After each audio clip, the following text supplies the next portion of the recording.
ahead, our future. Kailangan madaming ma-develop na mga kabataan dito para pagdating ng panahon, sila ay may trabaho. Kailangan mga mag-aral dito ay makatapos sa kolehiyo. Dahil ang hirap na kapag hindi ka tapos ng pag-aaral sa kolehiyo, ang hirap ng competition.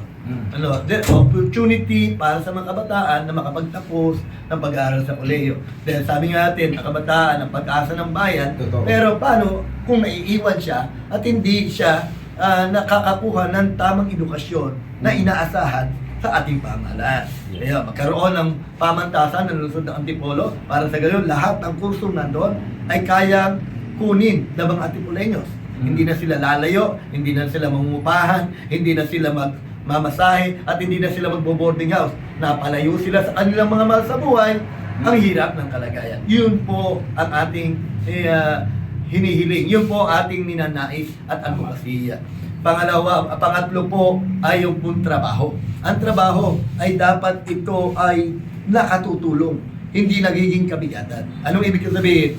Kung eto lang, kung kulang ang iyong sahod, hindi magiging sapat sa iyong pamilya. Siyempre, pag hindi ka sapat sa pamilya mo, ang kinikita mo, aalis ka sa lugar na ito.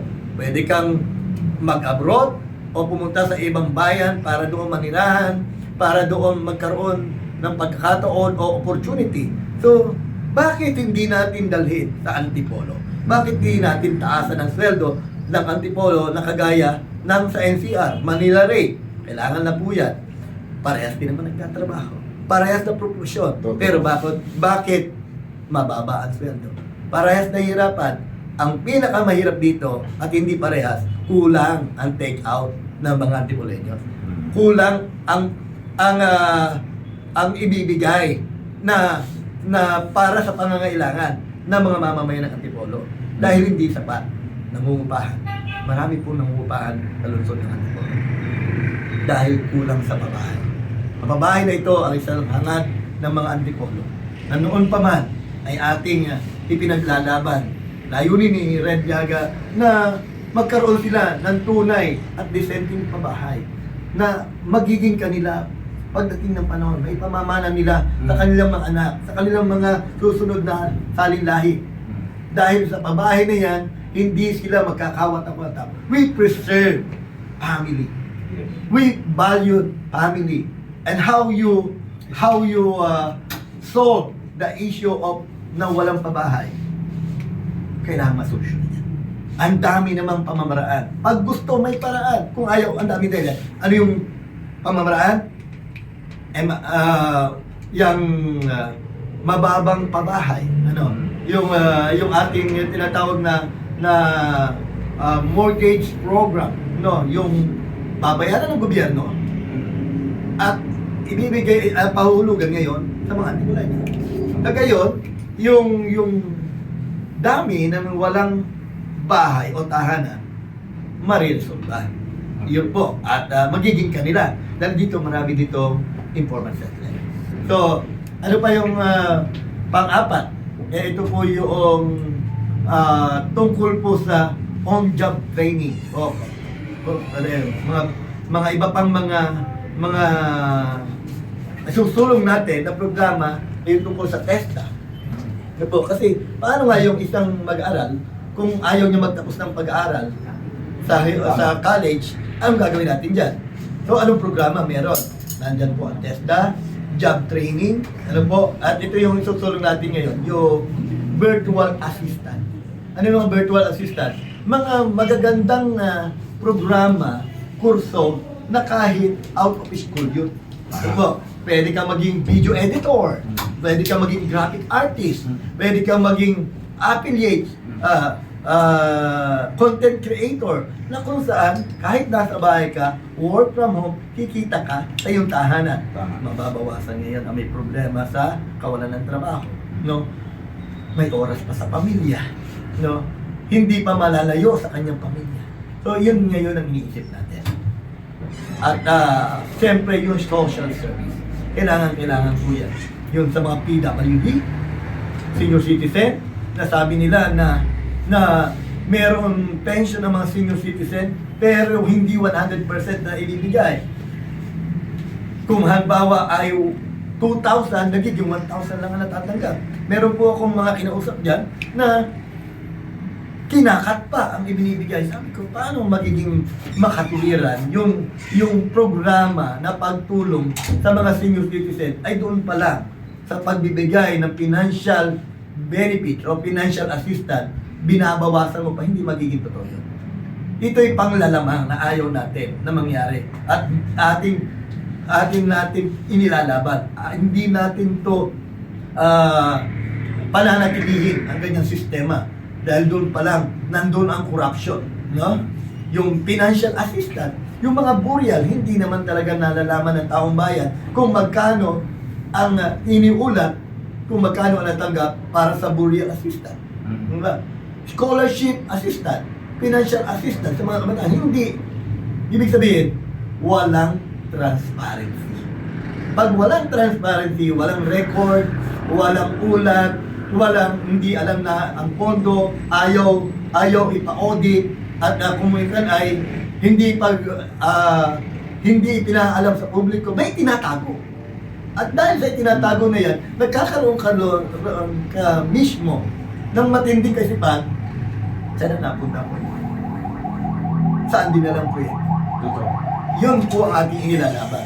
Transparency and good governance, isa sa mga sagot. Sabi ko nga po, pag tayong pinala na maging congressman dito sa Ikalawang Distrito ng Antipolo, gagawa tayo ng isang transparency na pamamaraan. Ano yun? Maging online ang pagtingin, yung gagawa tayo ng isang website ng Kongreso para online ka, checkin mo magkano ang pondo, saan napunta ang pondo, magkano natin na saan ginastos. At ang isa pa maganda doon, pag online, yung freedom of information, yung freedom to know na kung ano nangyayari doon sa kalagayan, lalo-lalo na sa pananalapi, ay dapat yan maging hayag sa mga mamamayan. Yun po ang ating isa sa mga at yung traffic, ang traffic sa Antipolo, parang wala nang katapusan dahil dumadami ang tao. Dumadami ang tao, dumadami ang sasakyan, hindi nanganganak ang kalsada. Kaya ang sagot, long-term plan, elevated highway. Magkaroon na ng elevated highway, magastos, pero ganun na rin man, gagastos ka rin naman. Magpuproyekto ko naman, at least 20 years hanggang 50 years, mapapakinabangan ng mga Antipoleños. At mensahe mo sa Ikalawang Distrito, kung nasa inyong pagkakataon po. Salamat. Ang mensahe ko sa ating mga kababayan sa Ikalawang Distrito ng Antipolo, sa Kongreso, magkaayos po tayo. Ito pong inilalaban ni Congressman Red Llaga ay hindi lamang para sa sarili. Bilang mamamayan, bilang taxpayer, ito ay ating karapatan. Ngayon ay harap sa eleksyon. Special election sa District 2, sa Kongreso. Mahal ko kayo. Hinihingi natin ang inyong full support at tiwala. Try me as your congressman. Try me kung yung mga ipinangako natin ito hindi natin matutupad. Try me na bigyan nyo ako ng pagkakataon na makapaglingkod sa Kongreso. At kung hindi ko magawa ito sa termino na ipinagkatiwala nyo, huwag nyo na akong iboto sa susunod na eleksyon. Try me! Para makita natin ang tunay na pagbabago. Yung difference ng pamamahala. Yung 21 years na namahala na halos kulang. At walang nakikitang maayos na proyekto, serbisyo ng pangangailangan ng tao. This is not for me. This fight is fight of all. This fight is fight for all Antipoleños. Hindi ko lang ito laban. Ito'y laban ng bawat kabataan, senior citizen, PWD, pregnant woman, solo parents, and all sectors. TODA, mga at iba pa, mga manggagawa, mga magsasaka. Laban natin lahat ito. Hindi ko lang ito laban. I will represent the Congress. The voice of the Congress.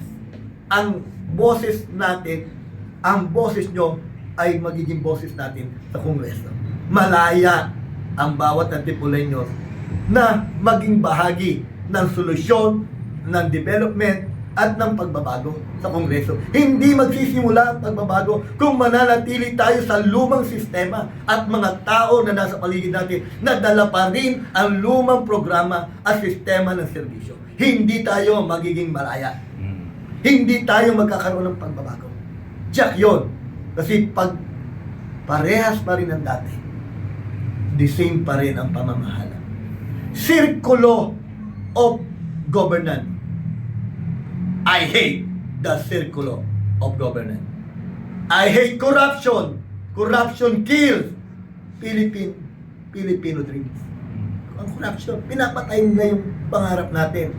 Lahat ng aspeto ng mamamayang Pilipino, lalo ang taga-Antipolo, pinapatayan. Hindi ka naging malinaw sa iyong pamamahala, hindi mo inilatag ang totoo. It is a betrayal of public trust. This is a betrayal of people trust. Kaya, against ako sa corruption. Yun po, ang ating mensahe. Mga kababayan ko, ikalawang distrito ng Antipolo, alam ko na nakikinig kayo ngayon. Alam ko na nakatutok kayo ngayon sa programang ito. Mahal ko kayo.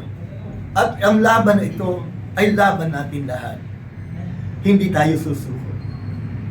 Hindi tayo hihinto hanggat hindi natin nakakamtan ang tunay na pagbabago sa Luzon ng Antipolo sa Kongreso. Salamat po.